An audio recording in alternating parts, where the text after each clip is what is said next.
Hello and welcome, all of you. This is Robin Elliott, President of the Parkinson Disease Foundation. Delighted to welcome you to this first talk in our sixth series of PD expert briefings. And today we're taking on a subject which is of huge importance to many, many people, very, very rarely, in my experience, treated by any of the organizations, at least in North America. And it's the subject of Parkinson's and parenting, the impact on children and young adults and families with Parkinson's. So it's a first for us on a very important topic. And once again, we're delighted to have a true expert in this subject area, who I'll introduce in just a second. Before I do this, I want to acknowledge the help in putting together this whole program of four regional Parkinson's organizations within the United States: the Houston Area Parkinson Society, the Michigan Parkinson Foundation, and the Parkinson Association of the Rockies, and the Parkinson Association of the Carolinas. These are organizations we deal with very closely, have a very strong, close partnerships with at PDF, and we're thrilled to have them lead this and also to be part of the mechanism we try to arrange at PDF that brings us in touch with the grassroots and actually what's going on in communities around the country. So thank you to them. A very special thank you, too, to our corporate sponsor, the AbbVie Corporation, which has been with us for several years now as a co-sponsor and now primary sponsor of this series. We're very grateful to AbbVie. We simply couldn't do this program professionally at the level that we like to do it without AbbVie support. So thank you to them, too. Just to remind you, the PowerPoint slide deck can be downloaded from the email reminder you should have received this morning, or from the PDF website. If you don't have it, the PDF web page that highlights this talk, the details there of how to access the slide deck. So please take advantage of that. For those of you who are joining us today, there are more than 500 registered, I should say, and at least half of you were on the phone a minute or so ago. Those of you who are health professionals who wish to take credit from this course, you will be able to earn one free continuing education credit through the American Society on Aging. So if you registered as a health professional, if you indicated you'd like the CEU, you will then receive an email by the end of today with steps on how you can collect your winnings, that is to say, your credentials from this session, one credit, and we hope that you will take advantage of this.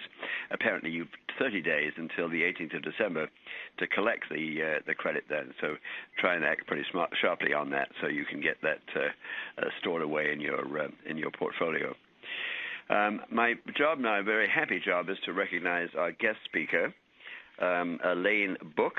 Ms. Book is a MSW and RSW clinical social worker at the Pacific Parkinson's Research Center, which is a center of excellence of our colleagues at the National Parkinson Foundation in Florida. And they are part of the University of British Columbia. She's worked as a social worker for more than 25 years, a variety of community and hospital settings. Her special interest is in the geriatric population, which includes the long-term neurological disorders that affect older people, including, of course, Parkinson's. She has been part of the Allied Team Training Program, which was a formative program also sponsored by the National Parkinson Foundation, and she was one of the people who went through that terrific program, multidisciplinary, preparing people to work with clients and patients with Parkinson's. And she's just a great expert in this field. Her topic is Parkinson's and parenting, the impact on children and young adults, and hoping that you have your slides at the ready, and she's certainly at the ready, and I've looked at the slides, and they're simply terrific. They're so clear and wonderful. I think you will enjoy this certainly as much as I plan to. Well, I'll come back later after Ms. Book is finished and take the questions. You'll be submitting your questions. You'll be instructed how to do that. And so we'll be organizing them here in New York and playing back as many as we have time for. If you don't get your question answered, we'll find a way to get back to you later and do what we can to help through our hotline. So please be prepared for us to be in touch with you then. So without further ado, Ms. Book, it's wonderful to have you. Thank you very much for participating.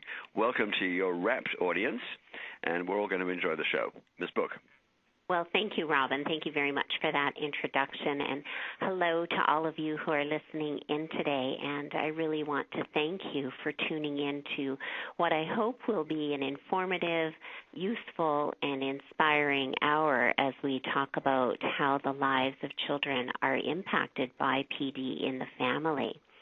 Now, today's webinar is in recognition of National Family Caregivers Month, and while we don't usually think of children as caregivers per se, Parkinson's disease is a family affair, and everyone in the family, including children, do experience changes as a result. I thought I would begin with some background information as a platform for why this is an important issue and share some of the research to date. I plan to then move on and talk about what are the challenges commonly faced by children and parents with Parkinson's, and then talk about some practical suggestions and resources.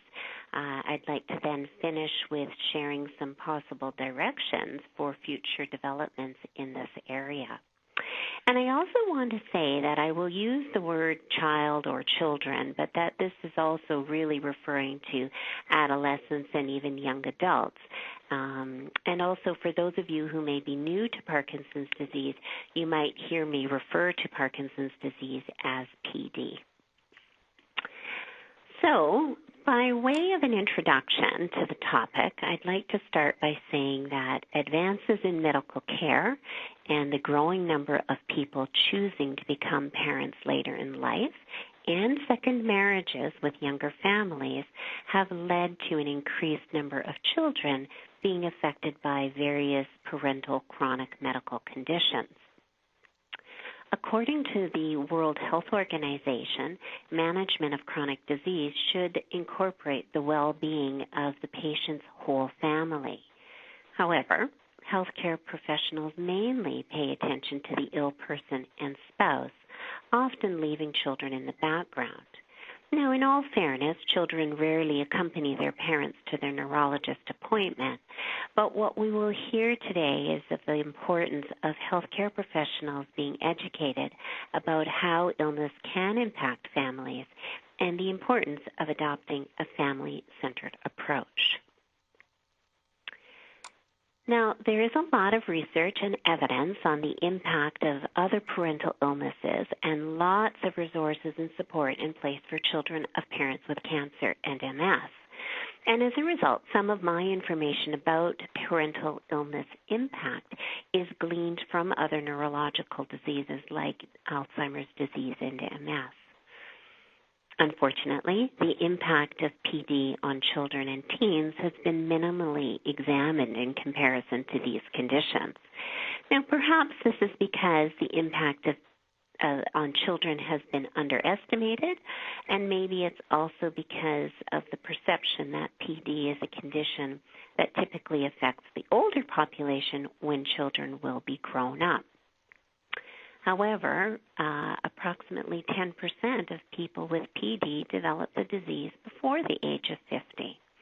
And the chance that those people will have children or teens is quite likely, considering the early onset diagnosis and, as I said earlier, the postponement of childbearing and second marriages with younger families. Now, fortunately, more recently, there has been increased recognition and research interest in the area of impact on children of parents with PD. My literature search found that 1991 saw the first report published by a fellow in the UK named Roger Grimshaw, and he really focused on the offspring of parents with PD. And this report has really contributed to the development of the Parental Illness Impact Scale for PD in 2004. And this scale has contributed significantly to research as it indicated that children of people with Parkinson's can be affected in many ways. And it's those ways that I will be expanding upon later in the talk.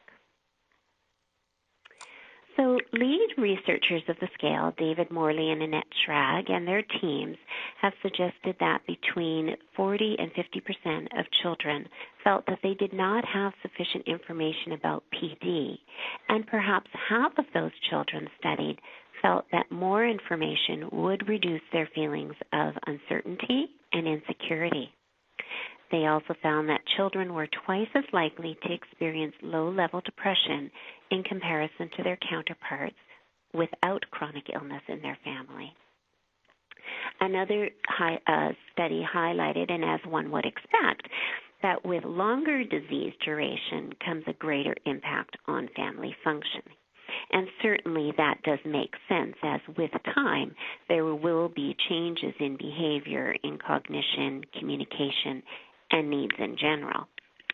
But a reassuring and positive result was also revealed by a study that indicated 70% of the respondents reported that they do have someone to talk to, that they have support from family and friends, and ways to cope with their feelings. So in general, I think it's really fair to say that from the research of other conditions, as well as from within the field of PD, the evidence reinforces that children who are experiencing parental illness have unique needs, and those needs must be carefully monitored by parents and professionals, and then they can be linked to appropriate services as needed. As I said earlier, healthcare professionals need to understand how chronic illness in general affects all family members. There are changing roles and responsibilities. There is the emotional and practical impact of having a parent with chronic illness. There is anxiety about future changes and worry about increased responsibility. Resentment associated with health changes and resulting extra responsibilities, and certainly associated guilt for having some of those negative feelings. Now, with respect to chronic illness and specifically to PD, it's really important to recognize that having PD in the family does not equal problematic adjustment issues for the family.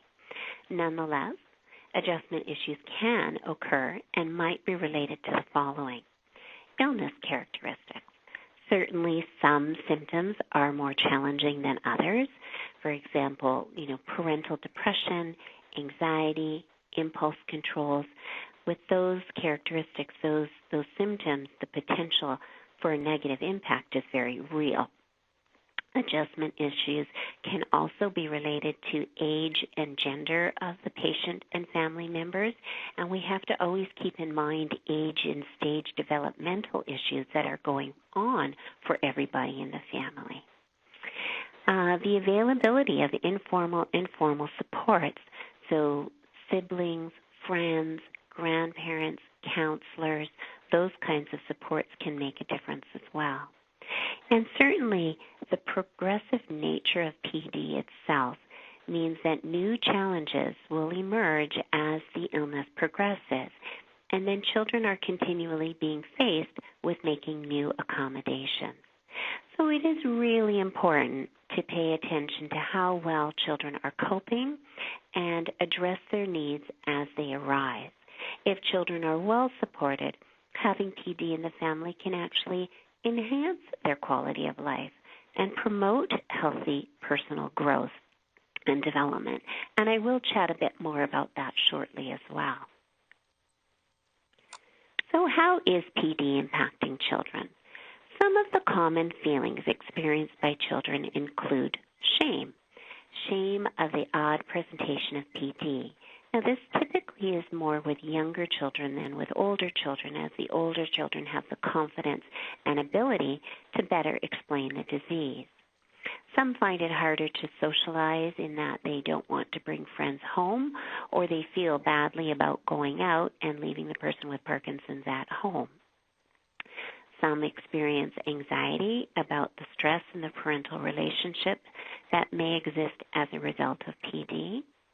There may be feelings of fear and grief about the losses of parental experiences.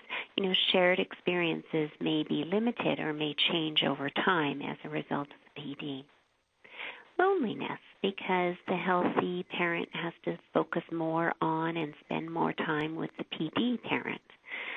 There may be confusion and frustration with role changes and role reversal. And certainly worry about getting PD, worry that the parents feel guilty about the impact of PD in the family, worry about financial impact, and concern about the impact of PD on their own aspirations and decisions for the future. All of these concerns and feelings can impact social development and school achievement. Caregiving responsibilities, activity restrictions, feelings of isolation can certainly lead to depression and anxiety and even somatization, so like the development of physical symptoms related to psychological stress. So obviously it's really important to be sensitive to and recognize depression in children as early on as possible in order to treat it. But I think it's really important to mention those positive outcomes for children as well. My experience, and certainly some of the research in chronic illness, shows that living life with a chronic disease can actually strengthen the family relationship, can lead to improved coping skills for children, and can provide a sense of pride and maturity with a really well-developed sense of empathy. The children can become more sensitive to the needs and feelings and expectations of others. I've even worked with a couple of teens whose experience with PD in their family has led them to want to further their education and consider careers in nursing and medicine. In my practice in the clinic, it's uncommon for patients to bring their children to their yearly neurologist appointment for a variety of reasons. One, it's during the school day, our clinic location, and more often parents just not wanting to expose their children to too much information. However, I have had the opportunity to meet with some children one-on-one, separately from the neuro visit, and with other children I've had the opportunity to spend time with them on the phone. And I wanted to share with you some of their comments because there are some common themes among them and certainly themes that are consistent with the research I earlier mentioned. So some of the common themes. All of the children I have worked with do not know other children who have parents with PD. Most of the children stated they just do not talk about PD-related issues with their friends. Many do not remember what life was like before PD entered the family. And many say that most of their support come from their family and that their emotional needs regarding PD are being met by their family. Many indicate that they would have liked to have better understood PD in order to better understand the needs earlier on in the process. Some express guilt about asking for help from parents because they know that their parents are dealing with a lot. And some express financial worries because one parent may not be working.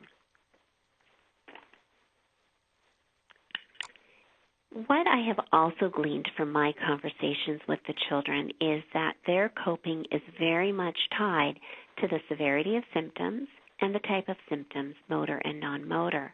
But more importantly, it's very much tied to their parents' style of coping and their parents' attitude. Here are some actual quotes from some of the children I've worked with. My mom has made it as normal as possible. We just make adjustments. My mom's outlook, and this was the parent with PD, has helped us manage well. Her attitude has been the most healing for all of us. She is inspiring. It's not the end of the world. We are coping. It's all a challenge, but we have to live with it. We can't do things the way we used to. We have to find new ways to spend time together. I am always so impressed with their perspective, their insights, their optimism, and acceptance of a situation. And I have found that this really helps the whole family find silver linings.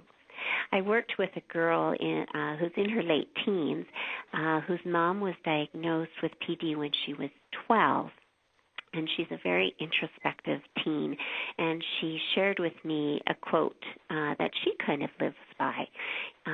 When life knocks you down, roll over and look at the stars.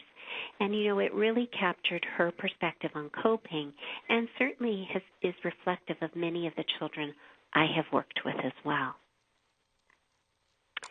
As I said earlier, PD does not equal adjustment issues. Age and stage of the children and presentation of the PD symptoms influence their adjustment and appropriate intervention. And again, the progressive nature of PD reinforces the need for ongoing support and monitoring over time. Social support within the family and outside the immediate family is the strongest predictor of adjustment. More specifically, support from parents, being active with friends, support from siblings and grandparents are very valuable. It is really important to preserve the person with Parkinson's parental role, and that the well parent should not shield the PD parent from involvement with the children. As much as possible, it's important for children to continue to see their PD parent as a parent with the same expectations, approaches to parenting, discipline, and boundaries. Parents often think that PD is not affecting their children and worry that giving them too much information could frighten them. But as we heard earlier from the research, and certainly from my clinical practice, children acknowledge that they would have liked to have more information. One teenage girl that I worked with, her father was diagnosed with PD when she was 10, and she now clearly expresses the desire for having had more information earlier on. But interestingly, she also stated in hindsight that she really would have wanted that balanced with a caveat of don't scare me too much, don't give me too much. So I think that there is a lot that we can learn from these kids, because even her use of the word balance is so meaningful. And balance, it's really balance that is a foundational piece in how people cope well with illness. And the last point there on this slide is about sharing the diagnosis. So breaking the silence of the diagnosis with your children can decrease any anxiety children may have about their parents' health. Children are very sensitive and very intuitive, and often know if something is not quite right. And they could be worried that there is something far worse going on than PD. If the secret goes public, say to their teachers or friends or relatives before talking to the children, and the children hear of the diagnosis from someone else, that can really damage the trust between the parent and the child. Also, by sharing the diagnosis with your children, you can then share it with those who are connected to them, like teachers and coaches, people who can watch for signs of related stress and can be a support to your child. I would also suggest that providing those people in their network with accurate information about PD and your philosophy and your attitude, the attitude that you would like to have reinforced by them with your children. So I would encourage parents to consider sharing the PD diagnosis. Provide age-appropriate information and communicate your best understanding of what might happen and how you're going to deal with it as a family. The way you present the diagnosis, the timing, the tone of your voice, the choice of words, that all can really impact their coping right from the start. And open communication is invaluable as time passes and as the disease changes. It makes me think of a girl that I worked with, who I had the privilege of working with, this 10-year-old girl, and her parents were separated, and she lived, still does, live primarily with her dad, who has PD. And her dad brought her to his annual neurologist visit because he had sensed a change in her recently. Now, while she knew that he had PD, she had become increasingly worried that he was going to die as a result of some of the physical changes he was now experiencing.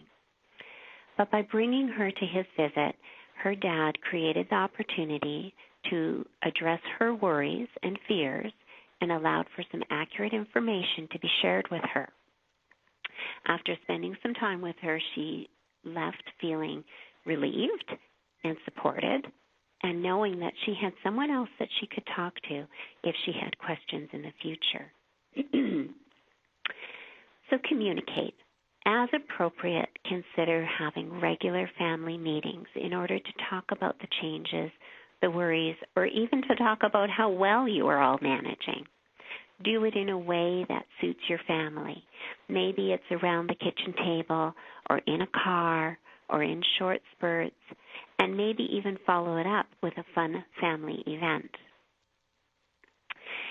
And it's also important to remember that as children grow, they may experience social or emotional distress that may be much more related to their normal age and stage development, and it can be completely unrelated to PD in the family.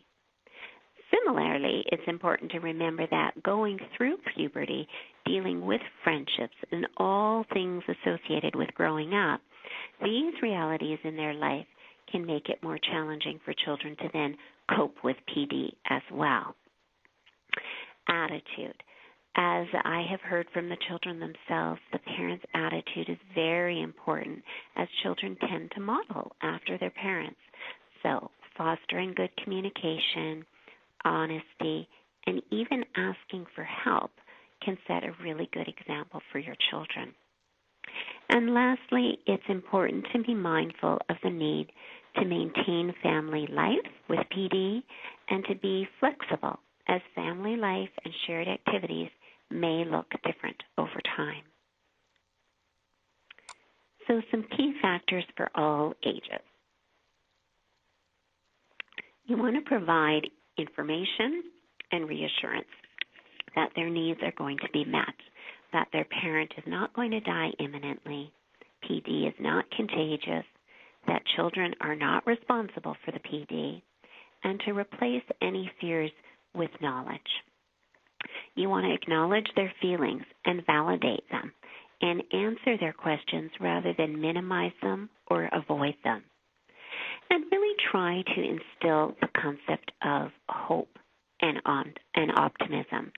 And one way that you can do this is by reinforcing with them the great number of researchers that are actively working on treatments and the management of PD, as well as all of the different kind of specialists available, like physiotherapists and occupational therapists and speech therapists, who are all available to help deal with any changes that do arise.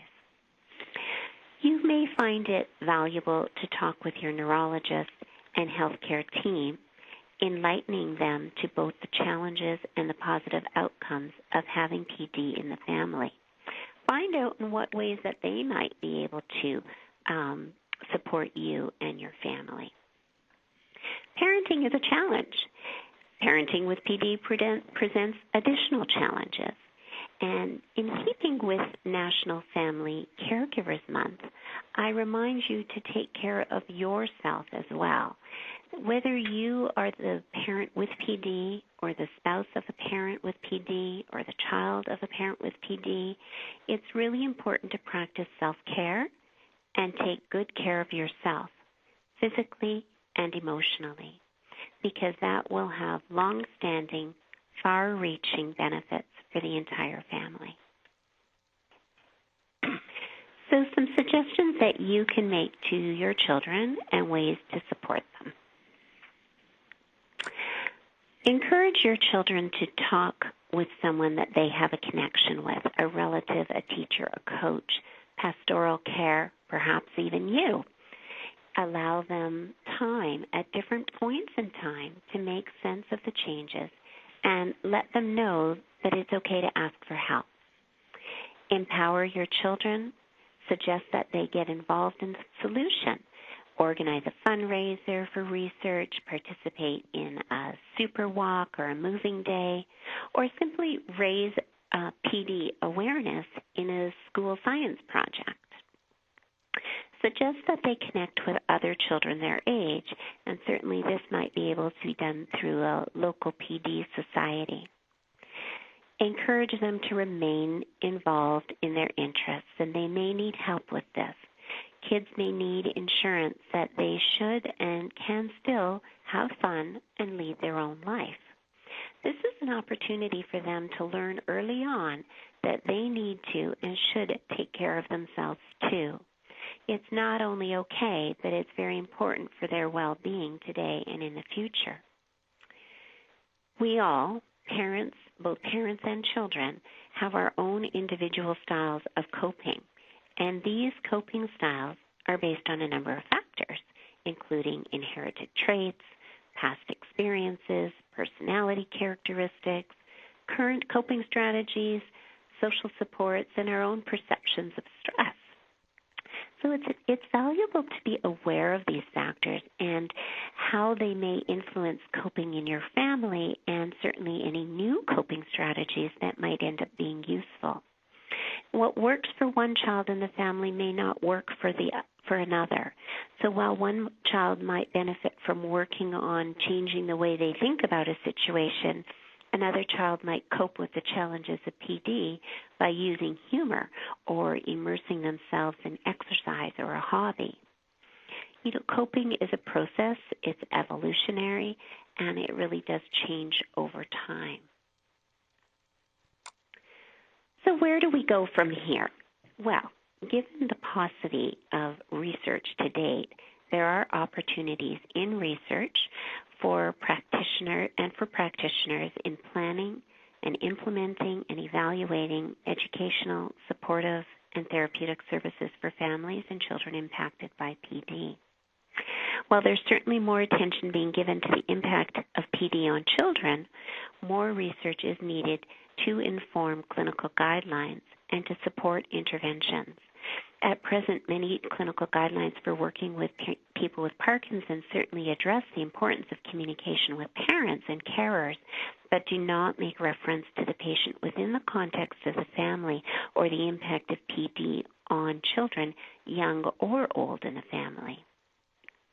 It might be interesting to consider a focus group with teens in order to better understand their needs and types of support that they would find useful. Possibly facilitate the use of social media, blog, chat line, those kinds of ideas.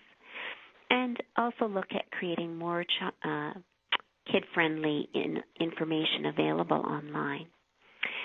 Also, I was thinking about the options for considering a telephone or online support group for parents, because I really do believe that support to the parents, the well and the affected, can impact the experience for children. And I would certainly be interested to hear more ideas from you, from the audience, when we open up the lines as to what you think might be useful. For me, my overarching goal is really to raise awareness of the possible impact of PD on children, and that these needs must not go unrecognized or unaddressed by healthcare professionals. So I would just like to share some of the resources that currently are available. There is a great book called How to Help Your Children Through a Parent's Serious Illness by Kathleen McHugh. It's a very good book, and while there are parts of it that do refer to life-threatening situations, there are still some very valuable pieces of information in it. The Parkinson Disease Society in UK has a great website that's addressing PD in the family and has produced an excellent booklet for teenagers that's available online and it's downloadable. Also, designingacure.com is a very good website with some great articles from a parent's perspective. It was started by Dr. Sonia Mathur, who is a physician, a young mother, and she has PD herself. The Parkinson Society of BC also has some great help sheets available online specifically for parents and for children, and the website is there. And, of course, the Parkinson's Disease Foundation website also has a great article and some book resources listed, too. So in closing, I just want to acknowledge all of the parents and children who've shared their stories with me so that we all have been able to learn from their experiences. And as I have said earlier, having PD in the family does not mean that your children will have adjustment issues. Simply the fact that you've taken time today to tune in to this program indicates that you are proactive in your approach to managing PD in your family, and that positive attitude is so key in maintaining your family's wellness. So thank you for tuning in today, and I look forward to hearing some of your questions. That's wonderful, Ms. Brooks. Thank you so much. Content, but also just such a clear, organized style. I certainly learned a lot, and I'm sure hundreds of other people in our program today also did. So thank you for that really terrific talk. We have quite a number of questions. We try to weed out those you've already answered. Occasionally we get that wrong, so you will please forgive us for that. Certainly. Now, but I'll start with a very simple one because it came up towards the end. There are several questions about what materials there are for people, the children themselves, in dealing with parent or grandparents' illness. And you mentioned a good, I think it was a print resource from the United Kingdom, which was one. Given the nature of technology and the way that teenagers access information of all kinds, an obvious follow-up question is there anything online for kids? Like a chat line? Is that what you're referring to? Yep, that kind of thing. Either chat line or just a resource, an online resource where you can access a sort of a pre-organized program that would be designed for the younger person. So as I said, each of those sites that I talked about do have a variety of different things, and because things are evolving all the time, I am not aware of an actual organized kind of chat line or monitored kind of program for children. But what I have learned is that because of the teens' connectivity on the Internet, people have, some of the people I've worked with have just found their own ways of hooking up with other people who are in a similar situation. But it's interesting because, as I did say before, it doesn't tend to be their first line of support, though I think it is a very valuable one once they do connect to it. Hello? Sorry, I made a mistake there. My fault. Thank you very much. Here's a question that was alluded to a couple of times in your talk, but there is interest, as you can imagine, given the average age of people with Parkinson's, in the grandparent role as well as the parent role. That wasn't explicitly in your title, but obviously it's a family a dimension of huge importance.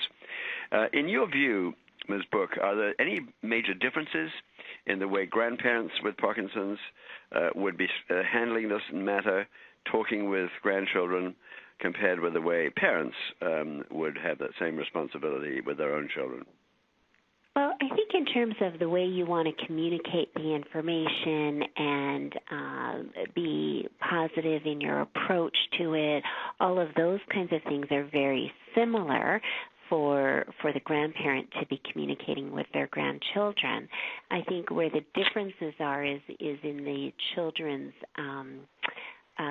interpretation of what the Parkinson's mean to them, because obviously Parkinson's in their grandparent would mean something very different to their daily life experience, to all of the things that I talked about in terms of their worries and fears about bringing people home or how this is going to impact their own future. So having Parkinson's with a grandparent, I think, it holds different meaning than having Parkinson's with their parent. Having said that, though, I mean, oftentimes we do see grandchildren coming in, as young adults with their grandparents. So oftentimes they're accompanying them. But, there's a very special bond there, and it doesn't minimize the impact of watching somebody that you love, being challenged by an illness and as the disease progresses. So I think the same kinds of things in terms of acknowledging their feelings, giving them good information, reassuring, and all of those kinds of strategies of providing support remain the same between the parent and grandparent. Good. Thank you very much. Thank you very much. Sure. This is a question from the state of Nebraska. The caller wants to know a little bit more from you. Than you did cover this to some degree, but in how you can how this person can encourage her children to speak openly or honestly about how the Parkinson's affects them. This is obviously somebody who is very aware of what you were advising about communications between parents and children. She wants to go the extra half step and make sure that they're really asking rather than just sitting there and not saying anything, and she's wondering and she's worrying whether they're really not asking. Do you have any tips as to how a parent, without being completely overwhelming about it, could encourage a teenage child to just express themselves on the subject, draw them out without making it obsessive or implying that the child has to have a question every day? Right. Really good question. And I think that this really speaks to really knowing your child and knowing, like I talked about, those individual styles of coping, where you really need to be in tune with who your kid is and what their needs are and how their needs will be met, because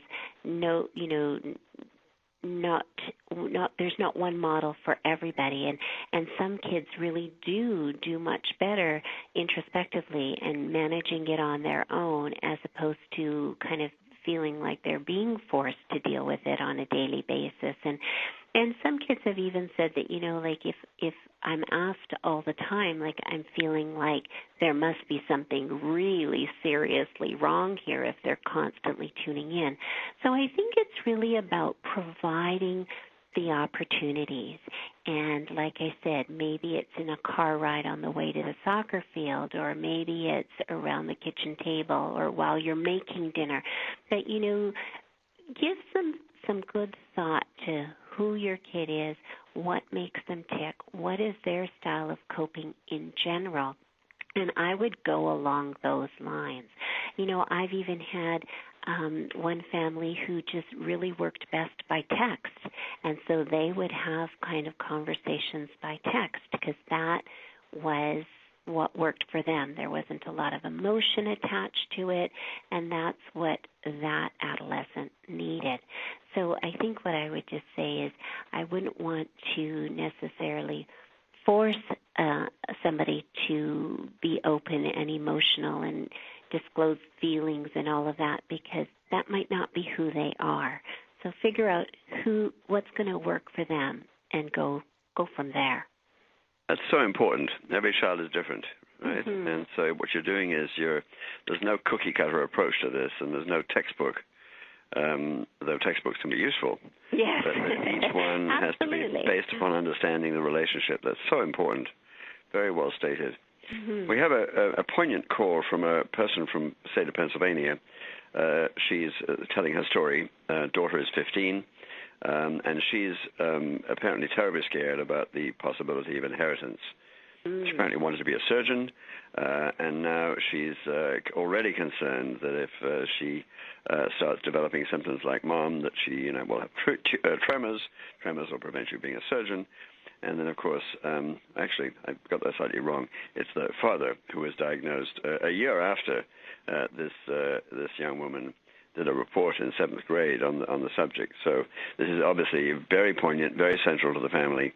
You made the point already about, and one of the things you reassure children is the inheritability piece, which is very rare still, that people will that contract Parkinson's when their parents had it. It's still there, and it's something that needs to be addressed, but it's certainly something one can very truthfully reassure people on. Do you have any other sort of comments on that? Would it, for example, help, and forgive me, I'm going to quote a statistic here that we use at the PDF, that a couple of percentage points of people who are older have some direct connection with a parent with Parkinson's. It's very small, but it's there. Is it helpful in this kind of situation where obviously the young woman is desperately concerned and frightened? Is it good for parents maybe to learn a few of these, maybe sometimes even statistical facts, and just say, this is not something that you need to be terribly concerned about here? The kinds of numbers, Parkinson's generally strikes sporadically, as we call it, and we want to live the full life. Is there any tip you have on that piece? Inheritability is always a concern for children, obviously.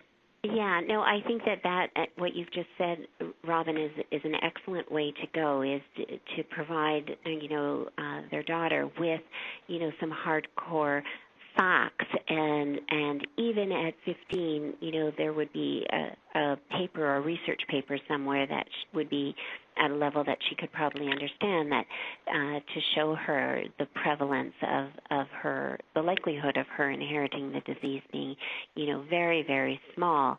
And I think that maybe could go a long way.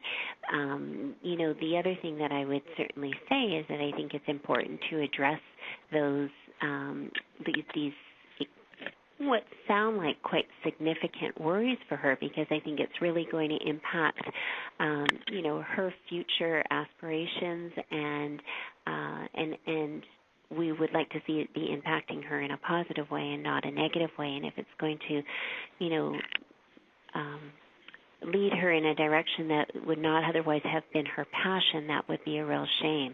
So I think reinforcing the research that's out there and the statistics and the information to calm any of her worries and fears, I think would be the best way to go. And like I said, certainly it wouldn't be inappropriate, if she was open to it, to then perhaps meet with a counselor or a genetics counselor to take it that one step further. Great.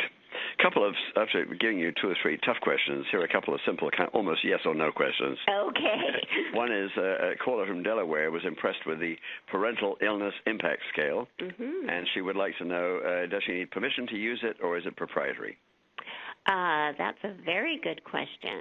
I think that she can Google it and get the information off of there. I mean, that was done, as I said, by the lead investigators, David Morley and Annette Schrag, and there are a number of research articles on it as well. So I think she can go and take a peek at it for sure. Good. Thank you. And another almost yes or no thing. To your knowledge, are there people like you who offer phone consultations professionally or volunteer or whatever it would be for children of people with Parkinson's, a resource of that kind, a highly personalized, like a helpline for kids who would like to talk to a third party? Do you know of resources like that? So, again, I think a lot of the movement disorder centers or Parkinson's disease societies, they all go by different names in different countries and in different states. But I think, the first place that I would start, looking for that would be certainly with whatever your local organization is. And oftentimes, there is somebody who does that kind of work. The thing would be is whether or not that person kind of has the experience in working with teens around Parkinson's disease. But they, again, could perhaps provide a referral on to somebody else. But I would certainly just start with your local. Like I said, a lot of centers do have social workers attached to them, so that would be a really great place to start. And many of these associations do have counselors or social workers attached to them as well. And some of the nurses in these community-based organizations also have a lot of counseling experience, so certainly that's one way to go. Great, thank you. Here's a call from Colorado. This person is himself a single parent, and he's wondering if you have any advice in that situation which obviously you were saying different things will complicate the exchanges. And if the person who is central to this is the person with Parkinson's, and there's no partnership at the parental level, marriage or otherwise, then that just becomes a little tougher, I would assume. Do you have any particular advice for a person in that situation? Absolutely. This is where I really talk about building up your personal team. You'll have your healthcare team with your neurologist and allied team support, and that's part of your team. But then you want to look at, people in your community. So it might be connecting to your, friends and parents at your children's school, or perhaps it's connecting to any sports that your child might be connecting to. So, the parents and friends that you might have there, or could be neighbors. Again, the importance of your own extended family. So if the person with Parkinson's, a single parent himself, has siblings or parents, this is where it becomes so valuable to reach out and say, hey, I have Parkinson's. These are the things that I might or do need help with. And not be afraid to ask for help. And, one of the things that I find actually with, the younger onset PD, that it is hard to ask for help. But one thing that some people have found helpful is that if they're able to then do something reciprocal. So perhaps if somebody is able to help you by doing the driving of your son or daughter where they need to go, but perhaps you're able to bake a cake in return, because people want to have that reciprocal caring and sharing relationship rather than always accepting help. So that's another thing to do. But I think my main message would be really is to look at building up your network of people who you can rely on for the different things that you need help for. That's very helpful. This next one, as an amateur myself, this is something I would find very tough. I'm sure you're up to it, but I'm going to ask it. This is from Florida, and this person, who's obviously thought about this a lot, is saying to us, sure, we talk to young children, we find the opportunities, we find the language, but then, and these are my words, not the person who wrote, if this isn't working, what kinds of signs of potential depression should we be watching for? Otherwise, the children understand it, they kind of go off and play and change the subject, but something got home, and this parent wants to know, is there something I should be watching for that will tell me that even though the child is not asking a question, that she's really worrying about this, and I will know whether my conversation is working or not. I hope I've made that clear. Yeah, no, what kinds of signs, as a clinical psychologist as you are, what kinds of signs would one be looking for? And this particular person is saying ages 10 to 12, preteens. Okay. So I want to just preface all of this, and I will talk about some of those signs to keep your eyes open for, but I do want to preface this with what I did say earlier, which is you have to be very mindful that if your child is struggling in some way, it's not necessarily related to the Parkinson's disease in the family, and especially at ages 8 to 10 and through the early teen years, we have to be so mindful of those age and stage developmental stressors in their lives and hormones and all of those kinds of things that are just going on that children are experiencing without chronic illness in their family.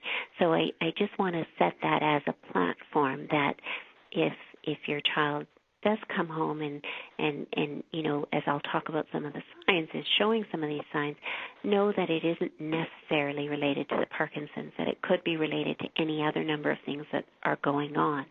Regardless, you want to look for things like not sleeping well. You want to look at not eating well. You want to look at school performance. And again, changes in those things. So, if your child was always a C-plus student and is still a C-plus student, well, I wouldn't get too worried about that. But if they were typically kind of an A-plus, engaged in everything at school, really active in their sports and activities, but you see a change in that such that they're not doing so well in school, not interested in going to their hockey practice, staying home on weekends rather than socializing their friends. So you're really looking for changes in whatever their pattern had been. Those are some of the things that you want to be looking for. Of course, certainly if you're seeing excessive emotional reactions, whether that's anger or sadness, tears, those kinds of things, those are also cues as well. But ultimately just kind of have a vision of what did normal look like and what's changing, and is it a significant change? Because as I said, just growing up, you're going to see kids go through a variety of different things. Very helpful. I think we have time for one more question, and I'm afraid this is also on it's a very sophisticated question, but I know that you're certainly up to it. The question here is from a parent who wants to know whether she should talk to teachers and other third parties in these situations about her Parkinson's, even though in this particular case the child, she believes, would not want it to be generally known. It's a tough little question. Is it appropriate for the parent to take a teacher aside and say, I just think you should know something about this, in case Charlie evidences some kind of a behavior or a question and you're not surprised by it, that kind of thing. Is this appropriate? It's obviously somebody who really wants to protect the child in every way and doesn't want to betray the child in any way, but on the other hand wants the environment to be aware of what might contribute to certain tensions and sensitivities. So my first question would be, why is the child not wanting this information to be shared? Typically it's the other way around. But so I'm curious as to why the child would not want the information shared, and that then might give give the parent some insight as to an approach to go about it. So that's kind of where I would start, and then yes, in general, I would certainly advocate, and I would suggest that talking to the people who are near and dear to this child is just always a good idea, because like I said earlier on, they are seeing your child in a different place, in a different way, and they can just, early detection of any kinds of issues are always better than later. So the other thing that you could do is, if you do decide to go ahead and talk to the teacher or the coach or what have you, you could also reassure your child that these conversations are completely confidential, that, you have a very trusting relationship with the teacher or the coach or what have you, and that you're going to tell them that this is a conversation that is to be kept between us. None of your friends are going to find out about it, and nobody else who you don't want to find out about it is going to find out about it. And that might provide the child with a better sense of security. That's wonderful. Thank you, Ms. Book. Really, you've done us proud, and I certainly learned a lot. I'm sure our friends on the call have too. I have a couple of little business items to raise before all of you depart for the rest of your days.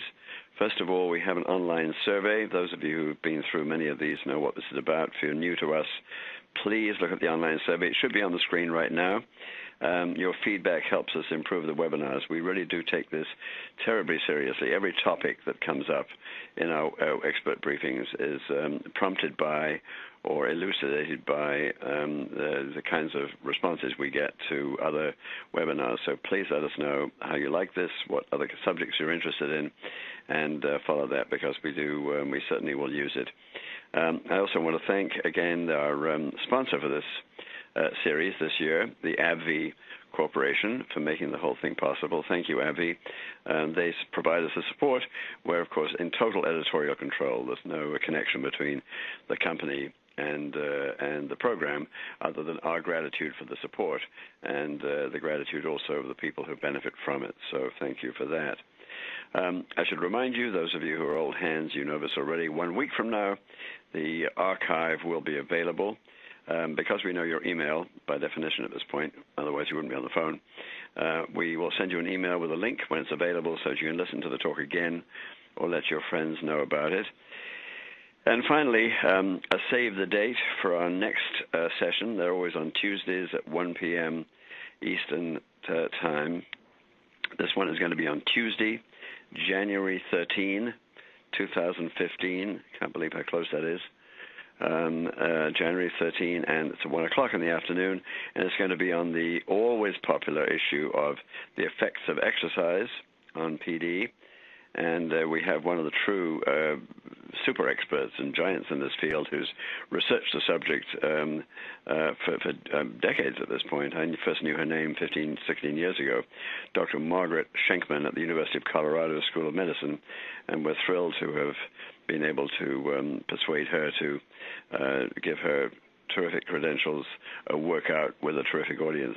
So thank you to Dr. Schenkman. Please, all of you, come back and tell all your friends. And let me once again thank Ms. Book for this, Elaine Book, for this terrific presentation on a topic that most of us actually haven't really studied, though many of us, including I'm sure many on this call, have experienced it personally. It's given us a great context for understanding it. We're very grateful to you, and thank you all for coming, and have a good week. Bye-bye. Thank you.